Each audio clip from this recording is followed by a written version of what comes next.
Mari kita hening sejenak sebelum kita memulai pendalaman iman kita pada malam hari ini.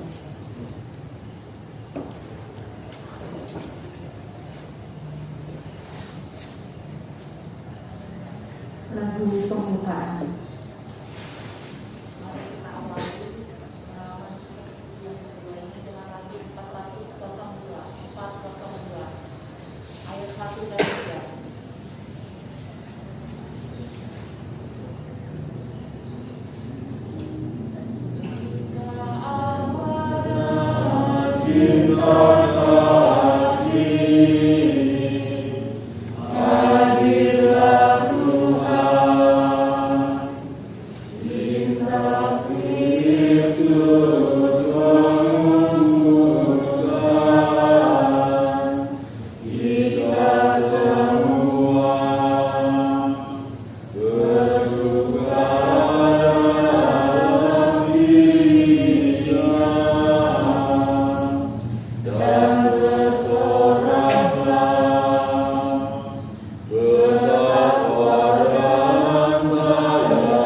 Kita awali pendalaman iman kita malam ini dengan membuat tanda kemenangan kita. Dalam nama Bapa dan Putra dan Roh Kudus. Amin. Selamat malam Bapak Ibu sekalian, Suster dan Romo. Pada malam hari ini kita berjumpa kembali untuk mendalami teks kitab suci yang berisi kabar baik bagi orang-orang yang mengalami krisis iman dan identitas. Adapun tujuannya adalah agar kita semua mengetahui, memahami dan menghayati iman kita. Allah adalah kasih, serta bagaimana kita mewujudkan kasih Allah kepada sesama. Saya doakan doa pembuka bersama-sama. Allah Bapa Maha Pengasih, puji dan syukur kami haturkan kepadamu karena segala berkat-Mu, terutama karena Engkau telah mengasihi kami. Kami hendak mendengarkan sabda-Mu yang mengajak kami untuk melihat Engkau sebagai kasih. Utuslah Roh Kudus-Mu untuk membantu kami memahami sabda-Mu dan disanggupan untuk mengasihi Engkau dan sesama di dalam kehidupan kami setiap hari. Demi Kristus Tuhan dan Pengantara kami, yang hidup dan berkuasa bersama Dikau dalam persekutuan Roh Kudus,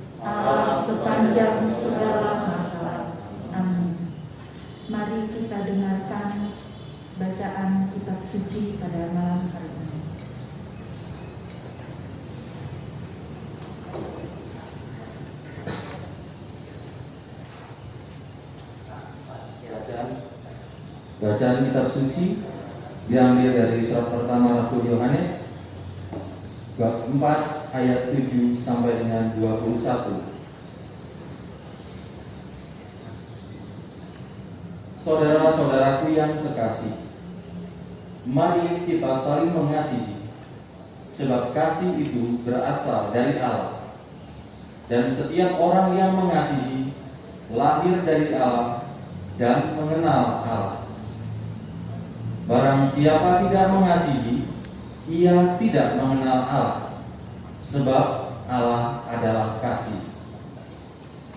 Dalam hal inilah kasih Allah dinyatakan di tengah-tengah kita, yaitu bahwa Allah telah mengutus anaknya yang tunggal ke dalam dunia, supaya kita hidup olehnya.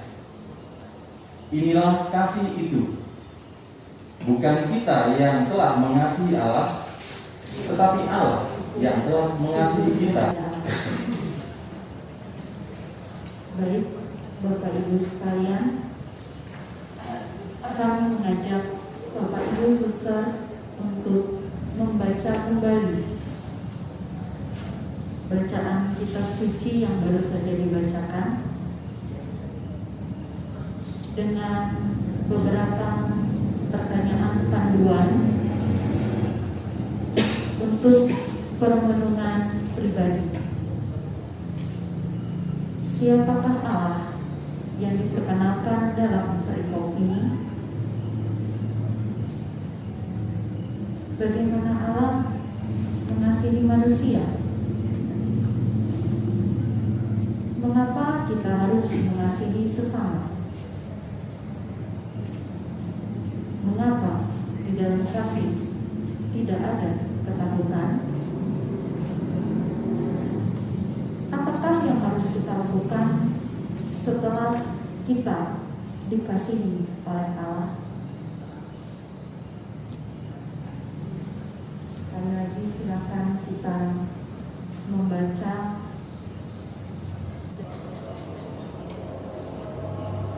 Baik, Suster, Bapak Ibu, kita akan masuk pada sesi selanjutnya, yaitu sharing iman. Di sini kami mengundang Suster Romo dan Bapak Ibu sekalian untuk men-sharingkan pengalaman imannya yang sesuai dengan bacaan kita pada malam hari ini. Kami persilakan. Di sana ada 4 pertanyaan panduan untuk sharing kita.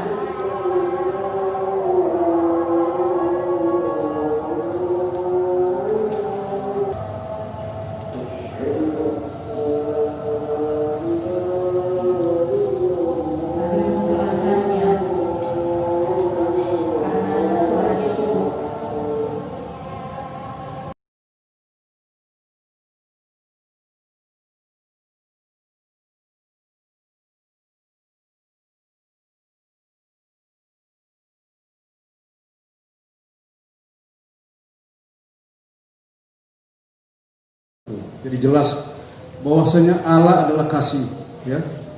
Itu sudah harga mati itu. Allah adalah kasih. Kemudian yang kedua, kalau kita percaya Allah adalah kasih, berarti Allah itu mengasihi semua ciptaannya, terutama kita manusia. Jadi kalau Allah sudah mengasihi kita, ya, secara pribadi, kita diharuskan atau diwajibkan karena kita pengikutnya harus mengasihi sesama. Tapi kalau kita katanya percaya kepada Allah, tapi kita membenci kepada sesama, kita tidak termasuk di dalam Allah. Kemudian yang berikutnya ada pertanyaan masalah sharing iman. Pertemuan yang pertama kemarin saya sudah sampaikan bahwasanya saya selama hidup, ya, dengan adanya situasi masalah krisis, ya, dan masalah masalah wabah virus corona yang sampai saat ini masih belum berakhir. Saya sudah katakan bahwasanya saya telah mengalami krisis iman dan juga krisis identitas sebagai orang Katolik. Terus terang, ya jujur saja, kebetulan saya bertugas di rumah sakit sebagai ya keamanan ketertiban.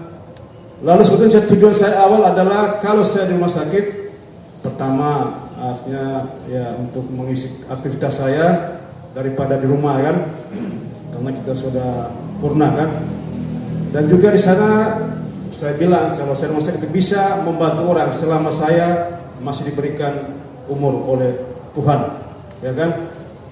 Awal-awal sebelum musim corona saya terus terang, kita karena orang ya boleh katakan orang kita yang orang percaya bahwasanya karena pasien itu kan kita tidak ini orang sama karena manusia. Secara spontanitas kita membantu ya. Tetapi terus terang setelah adanya wabah ini saya bukannya melaksanakan kasih, tetapi malah bertolak belakang sampai dengan detik ini. Terus terang, kecuali orang yang sudah saya kenal, ataupun orang-orang misalnya habis kecelakaan boleh. Tapi kalau sifatnya dia sakit atau kena penyakit yang seperti rentan terhadap virus corona, saya terus saja karena kita tidak menggunakan APD. Nah, itu krisis iman juga krisis identitas. Tema kita pada malam hari ini sungguh bagi pribadi saya sangat menyentuh dan mengingatkan saya kembali untuk mensyukuri atas kasih Allah itu sendiri. Pengalaman saya sesuai dengan pertanyaan bagian C, apakah saudari pernah mengalami kasih Allah dalam hidup? Saya mengimani sampai hari ini saya mengalami kasih Allah yang sungguh luar biasa dalam hidup saya. Pertama-tama yang saya alami adalah dari kedua orang tua saya. Tanpa orang tua saya tidak akan lahir di dunia ini. Dan pengalaman kasih Allah yang saya ingat waktu itu mama pernah menceritakan bagaimana saya masih kecil atau masih bayi. Saat itu musim ibarat dulu itu musim sampar. Jadi saya juga mengalami sakit yang parah musim saat masih bayi. Jadi saya disitulah, kalau tidak kasih Allah sendiri saya tidak akan hidup. Dan kalau tidak ada kasih Allah,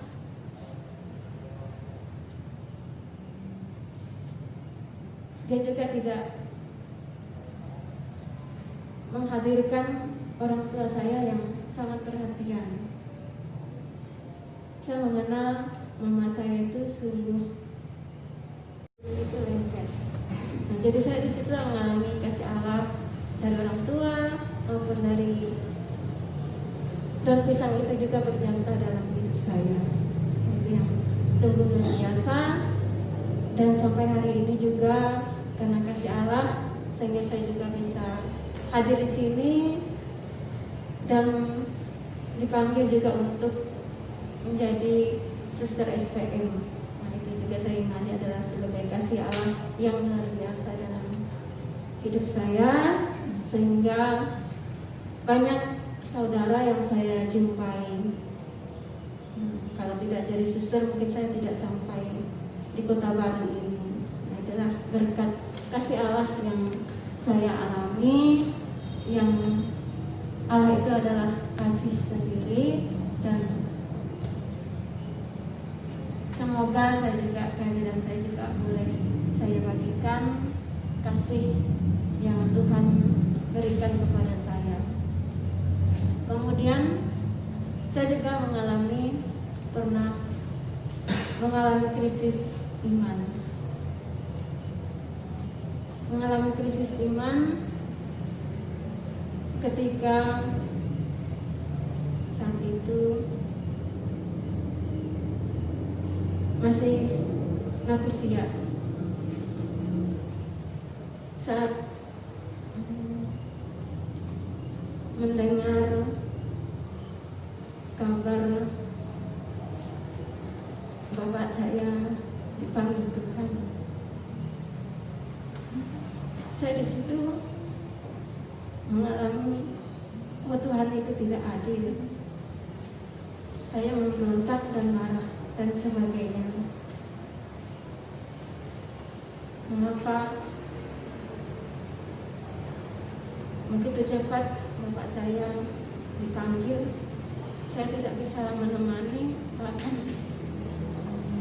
tidak. Diajak entah itu WKRI, saya diajak ngumpul dengan WKRI waktu kecil. Tujuannya sepele, kadang-kadang anak-anak pengen makan aja, memang dari kecil suka makan, pengen makan aja banyak. Sampai kemudian mengajak remaja, saya juga aktif di Mudika, sempat juga jadi ketua Mudika. Sampai dewasa juga di DPP sempat juga. Pengalaman itu tidak serta-merta membuat saya hidupnya baik-baik saja atau basah. Saya mengalami kekeringan. Kadang-kadang pada saat merasa bahwa saya sudah banyak berkegiatan, saya kadang-kadang muncul, apa sih ini? Kadang cuma kayak gini-gini aja sih sebenarnya, nggak ada apa-apanya gitu. Kadang situasi itu datang kepada saya. Saya juga berdoa gitu. Tapi kok doa ya kadang dikabulkan, kadang tidak. Kayaknya biasa-biasa saja gitu. Situasi itu apakah bisa dibilang krisis? Saya tidak mengatakan itu krisis, tapi bagaimana saya merasa ada saat saya pada titik saya merasa kering. Nah, di situ saya kembali hadir. Untungnya kadang-kadang ada suara yang mengatakan hadirlah gitu. Kadang-kadang ya setelah sekian lama saya melupakan suasana doa, suasana kumpul gitu. Akhirnya saya coba kadang-kadang berkumpul, berdoa bersama. Kalau dulu masih remaja sampai berkeluarga di awal itu masih anaknya sedikit, masih kami sering rajin. Sekarang anaknya bertambah, kadang-kadang capeknya luar biasa, jadi kadang-kadang juga melorot. Jadi krisis-krisis itu yang saya alami sebenarnya. Kadang-kadang merasa pada saat ada di titik kering, tapi saya masih ingat beberapa khotbah para ulama itu juga mengatakan justru di saat kering itulah bahwa kamu disapa, disitulah kamu harus datang gitu. Dan benar ketika kita datang ya kembali seger bahasanya gitu. Mungkin kalau saya bilang saat itu musim kemarau, mungkin saatnya musim hujan, saya datang, saya disiram, saya mulai muncul lagi. Kemudian yang poin C, apakah saudara-saudari pernah mengalami kasih Allah dalam hidup?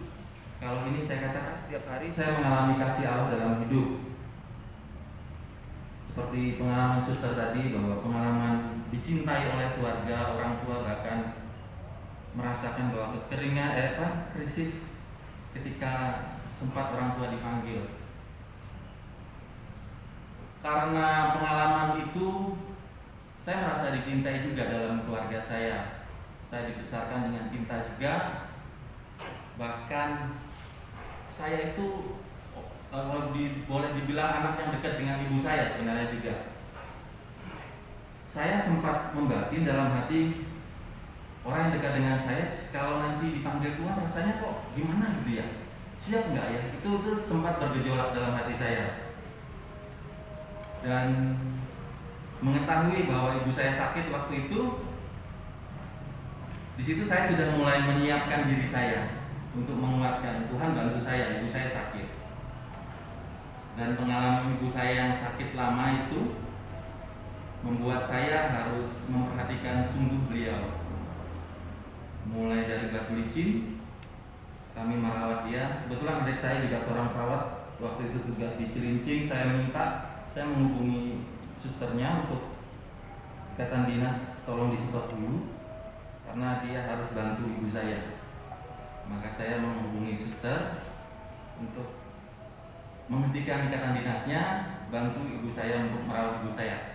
Dia berhenti bekerja di sana, dan saya bersama adik saya bersama-sama merawat ibu saya. Dari sakit saya ke Banjarmasin, saya harus mempersiapkan segalanya. 1 bulan di Banjarmasin juga harus nyiapin rumah, nyewa rumah di sana selama 1 bulan karena ibu harus cuci darah. Pengalaman itu membuat saya semakin yakin bahwa kita kuat kalau bersama, bahwa suasana kasih, suasana cinta dalam keluarga itu yang menguatkan kita apapun situasinya, bahwa kasih Allah itu hidup. Ketika saat terakhir ibu saya kalau mau cuci darah mesti ungan lah bahasa sini lah, kayak gimana gitu, kadang rewel, kadang kalau sudah cuci darah karena saking sakitnya harus dicari di sininya itu, sering dicucuk jarum itu nggak tembus-tembus, akhirnya banyak sekali suntikan di sini yang lepas akhirnya bengkak dan sebagainya. Kasihan kadang-kadang melihatnya. Dan saya masih ingat siapa yang setia mendampingi saya itu almarhum Pak Budi Utomo dengan Pak Domi yang selalu ngantar ibu saya ke rumah sakit. Di Banjarmasin saya 1 bulan, bawa ke sini 1 bulan. Terakhir beliau dalam 1 minggu itu tidak mau makan. Hari itu waktu saya izin pulang ke bapak saya dia minta makan untuk minta disuapin bapak saya, dan saat suapan terakhir saat itu beliau meninggal. Dan saya ditelepon dari rumah sakit bahwa ibu tidak ada. Justru saya tidak menangis, saya nggak tahu juga kenapa saya tidak menangis. Mungkin pasti juga ada waktu itu tutup peti mereka memfoto semuanya. Saya merasa di situ ada kekuatan yang luar biasa, bahwa saya merasa gembira, bukan karena saya senang ibu saya meninggal, tidak. Tapi saya yakin Tuhan telah menguatkan saya, Tuhan telah mengasihi saya. Itu pengalaman terhadap keluarga dan pengalaman terhadap kasih Allah. Saya pikir sampai hari ini Tuhan mengasihi saya dalam keadaan sehat, bertemu dengan orang-orang yang saya cintai, menjalin hubungan berkeluarga, semua dalam keadaan yang baik. Terus, apakah saran saudara-saudari bila berhadapan dengan orang yang mengalami krisis iman sebagai orang Katolik? Sejauh ini saya juga jarang menemukan orang yang sampai krisis seperti apa gitu, atau bahkan mungkin tidak percaya jauh-jauhnya. Tapi kadang hanya kita sharing-sharing biasa, ngobrol biasa, saling menguatkan, saling mendukung. Saya masih ingat juga ada saya menyanyi lagu itu, dan saya cukup merasa bagaimana gitu ya. Orang itu menyanyikan lagu yang katanya kalau yang dinyanyikan itu dia senang lagunya gitu. Dan saya merasa ya, di saat dia butuh kekuatan, bawa lagu tentang Tuhan, tentang penguatan hadir, saya pikir saya tidak bisa memberikan orang harus seperti ini seperti itu, tapi bahwa kemudian apa yang kita lakukan ternyata ngepek, gampangannya ngepek ke orang, kebaikan bukan kebaikan juga sih, maksudnya ternyata itu dibaca orang, itu ternyata dipakai orang, bahwa dia, saya lagunya apa itu? Almarhum Cacing ya mungkin ya, beliau mengatakan bahwa keluarga mengatakan, omanya mengatakan bahwa dia suka sekali nyanyi lagu yang dinyanyikan oleh Pak Yordan waktu itu di rumah sakit. Bahkan dia mau ngomong, saya pun agak-agak gemetar gitu ketika dia ngomong sekali, ngomong. Akhirnya dia ngomong kalau dia suka dengan lagu itu. Bahkan pada saat itu ya saya nyanyi. Ya saya pikir tidak bisa memberikan pengalaman atau apa, tetapi bahwa kesaksian kehadiran perjumpaan seperti ini pengalaman suster, yang menguatkan pengalaman teman-teman Bapak Ibu juga, yang kemudian bisa digunakan oleh teman-teman atau siapapun yang kemudian bersama-sama dengan kita. Saya pikir itu saja. Terima kasih. Oh, boleh enggak? Silakan, boleh enggak? Ya, ibu lagi. Silakan. Oh, begitu. Ibu. Oke, enggak. Kencengin dikit, Bu. Suaranya. Ya. Saya pernah mengalami krisis iman. 10 tahun yang lalu, di mana saya tidak ke gereja selama beberapa waktu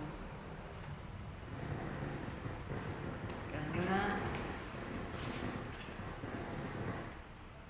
ada sesuatu yang mengganggu hidup saya, atau saya tidak sehat secara rohani, dan sehingga saya percayakan hal-hal mistis dan bagaimana itu saya juga tidak mengerti.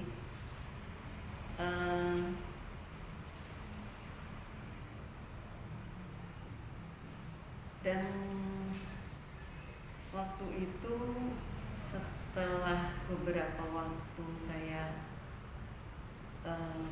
ditemui suster Dini dan ditanyakan kenapa, apa masalahnya, baru saya bisa sharing dengan beliau, dan beliau mengatakan hal itu sebenarnya tidak ada.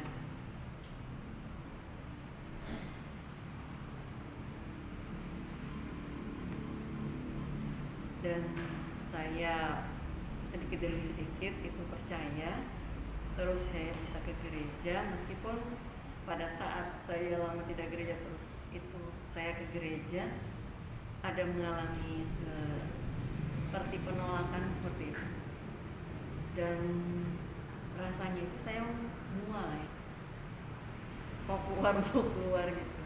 Dan tapi setelah itu saya coba, saya lalu malas lagi seperti itu, jadi maju mundur, tapi saya berjuang kembali dan sampai sekarang memang bisa kuat, dan itu memang tidak ada seperti itu. Terus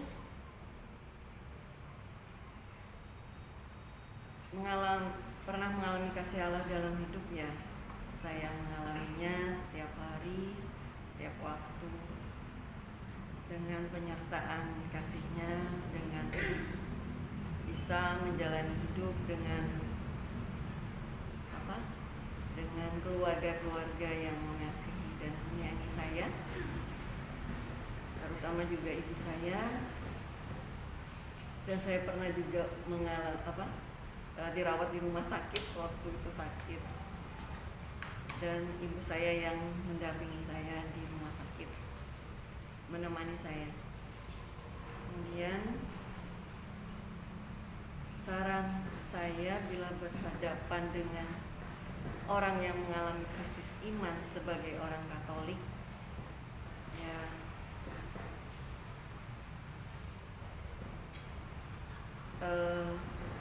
saya juga mungkin pernah seperti pengalaman saya, tetap setia, tetap berdoa, tetap rajin ke gereja, dekat dengan Tuhan, dan semuanya pasti akan mendapat pertolongan dari Tuhan. Mungkin itu saja.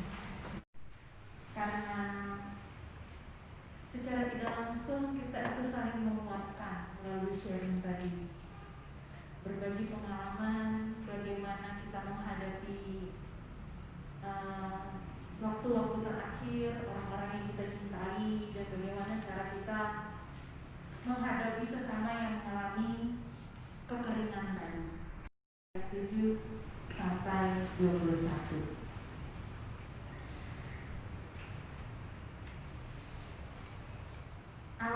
adalah kasih.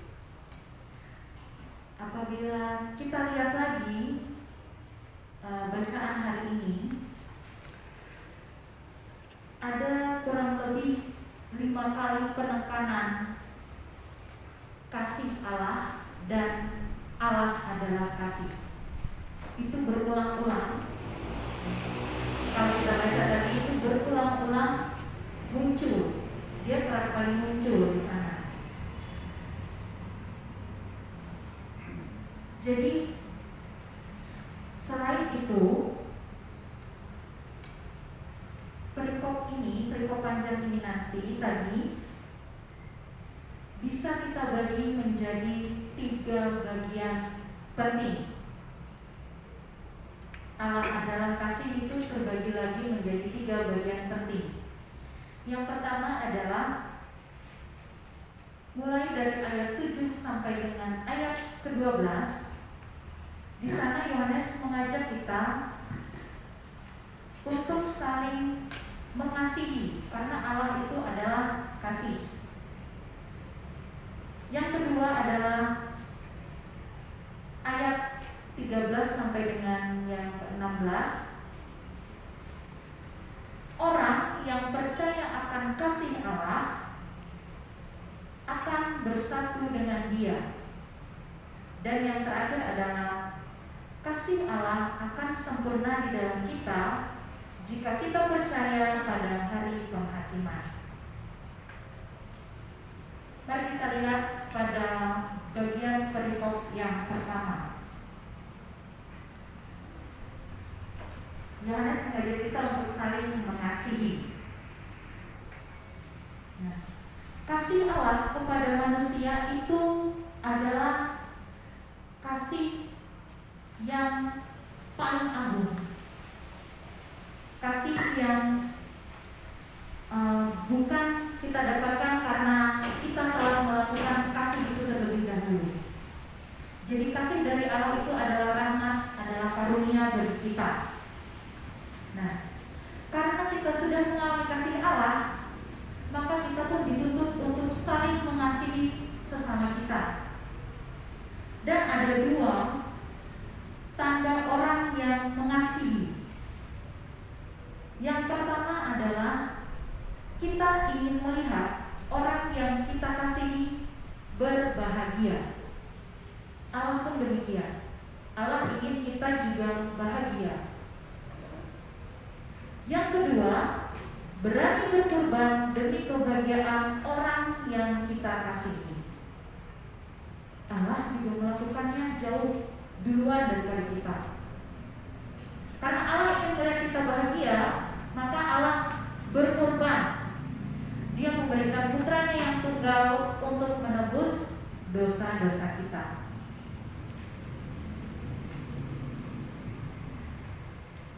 Selanjutnya, kenapa sih Tuhan Allah itu mengutus putranya kepada kita? Karena kita memiliki jarak dengan Allah, yaitu dosa. Dosa itulah yang membuat kita tidak lagi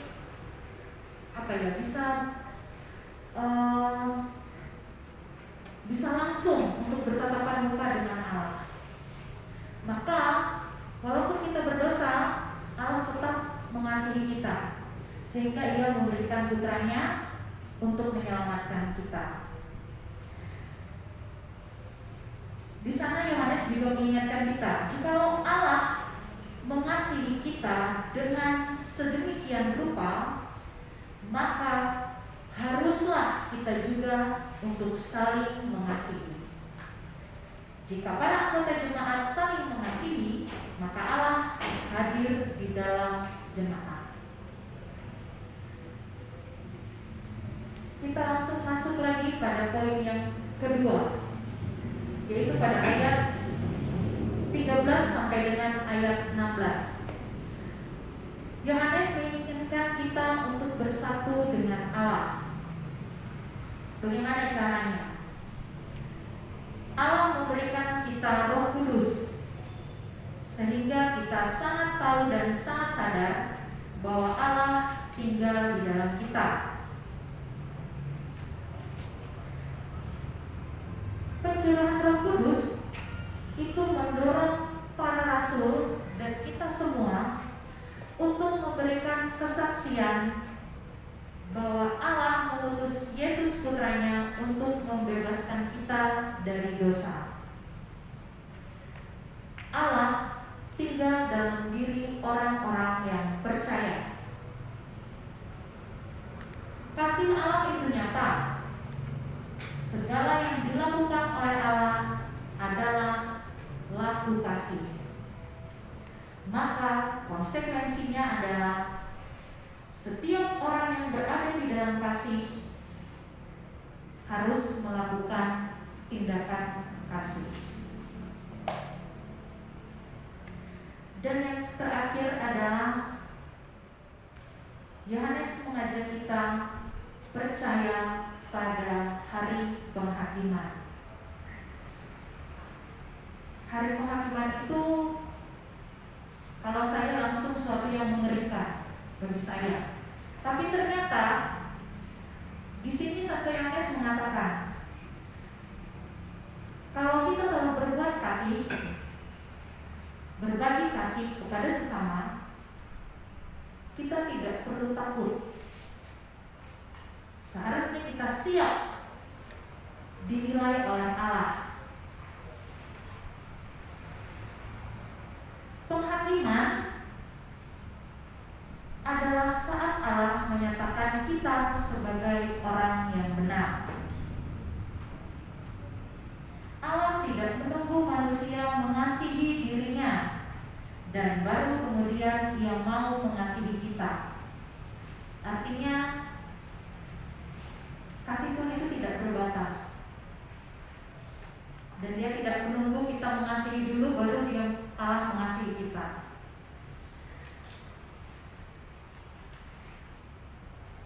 Tidak mungkin mencintai Allah yang tidak kelihatan tanpa mencintai sesama yang kelihatan. Siapa yang mengasihi Allah, ia harus mengasihi saudaranya.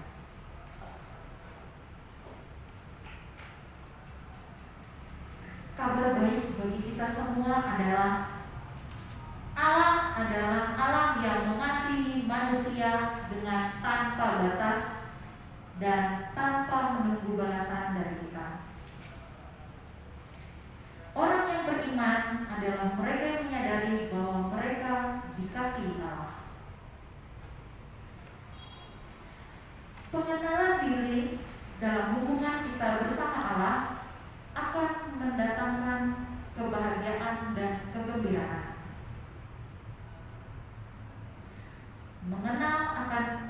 Pengenalan akan identitas di hadapan Allah akan menggerakkan kita untuk melakukan kehendak Allah, yaitu mengasihi sesama. Allah adalah kasih. Ia menghendaki kita semua berbahagia bersama Dia kelak di surga. Tetapi dosa menghalangi manusia untuk bersatu dengan Allah. Agar manusia dapat bersatu dengan Allah, Ia mengutus putranya untuk menyelamatkan kita dari kuasa dosa. Dari kayu salibnya yang kudus, Yesus bertindak sebagai imam besar yang mempersembahkan dirinya untuk menghapus dosa semua manusia. Karena seluruh dosa kita telah dihapuskan, maka kita manusia dipandang layak untuk tinggal bersama dengan Allah di surga.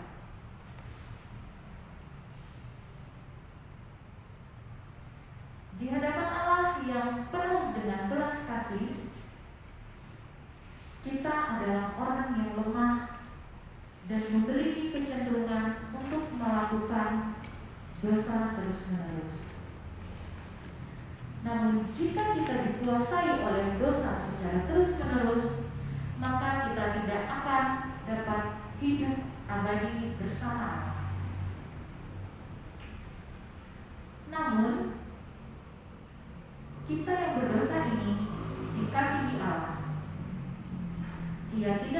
membiarkan kita dikuasai oleh dosa dan kematian. Yesus datang ke dunia untuk menghapuskan dosa kita dengan mempersembahkan dirinya di kayu salib. Dikasihi Allah, maka artinya kita dikasihi oleh sesama, mengasihi sesama.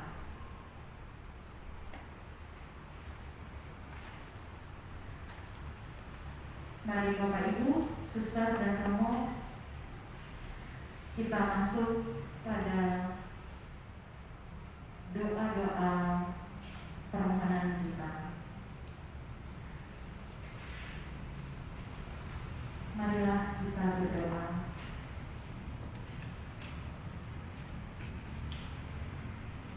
Allah kami yang penuh kasih,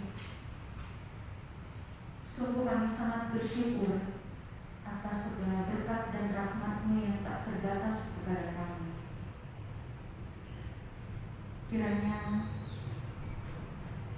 kami dapat melakukan kasih yang sama kepada sesama kami. Ya Bapa, izinkanlah kami datang kembali kepadamu dengan memanjatkan doa-doa kami. Kami persilakan pada Suster, Romo, Bapak Ibu untuk berdoa spontan.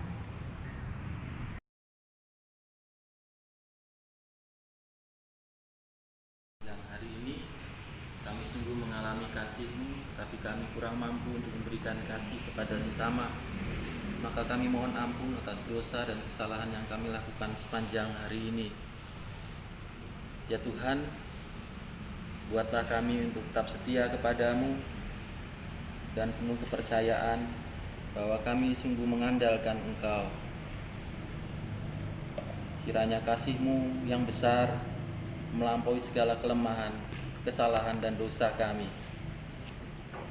Kami mohon berkat-Mu juga untuk para imam dan juga para suster yang berkarya di Paroki Santo Yusuf Kota Baru. Kiranya rahmat kesehatan, kebijaksanaan senantiasa menyertai mereka, agar mereka boleh tetap setia dalam iman mereka, dalam tugas pelayanan dan perutusan mereka sebagai gembala-Mu. Marilah kita mohon.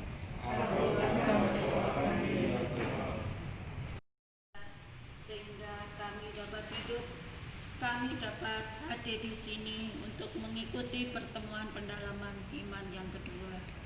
Bapa, berkatilah kami dan para suster, Bapak Ibu yang hadir di sini. Semoga Engkau kuatkan, Engkau beri kesehatan sehingga dapat menjalankan tugas panggilannya sesuai dengan panggilan-Mu. Tuhan, kami juga berdoa untuk keluarga kami. Semoga berkat-Mu keluarga kami diberi kesehatan, karena 2 hari yang lalu kami telah Kau beri rezeki sebuah cucu yang begitu sehat. Semoga kasih-Mu pada keluarga kami dan kami tetap mensyukurinya sebagai kasih-Mu yang sangat besar dan agung. Marilah kita mohon.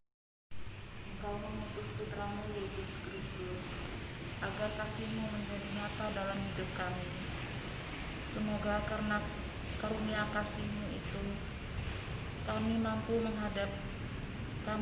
mengasihi Engkau lebih dari segala sesuatu dengan segenap hati. Marilah kita mohon.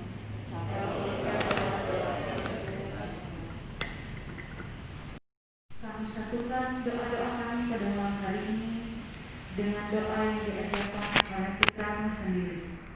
Bapa kami yang ada di surga,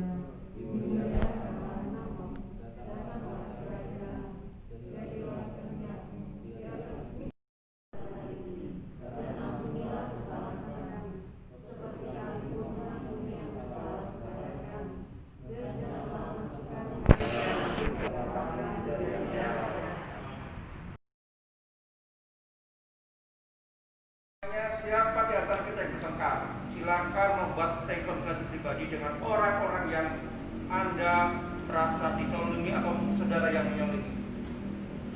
membuat aksi nyata sehingga disitulah Kristus Anda akan lepas karena Anda mencoba saling mengasihi dengan orang-orang yang jelas ada di sekitar Anda, entah tetangga Anda, ponakan, tante, mertua, bude, terus siapa saja, teman sekantor. Ya. Karena di saat kita tidak saling mengasihi orang-orang itu, disitulah kita dikatakan sedang mengalami krisis. Oke, baik.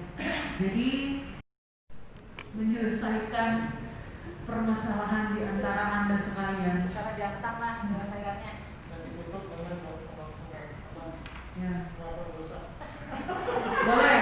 Kalau mau melakukan dosa boleh jangan kamu. Ya. Silakan. Kita ya bermaaf-maafan judulnya satu minggu ini ya. Pasangan dan orang tua dan anak, mertua, menantu, cucu, nenek, teman, siapa saja. Silakan menyelesaikan. Yang mantan boleh lah. Waduh, mantan apa dulu Bu? Mantan tetangga. Tetangga. Ya. Ya, betul. Kita membuka tali silaturahmi, ya kan, kembali ke fitrah. Lebaran.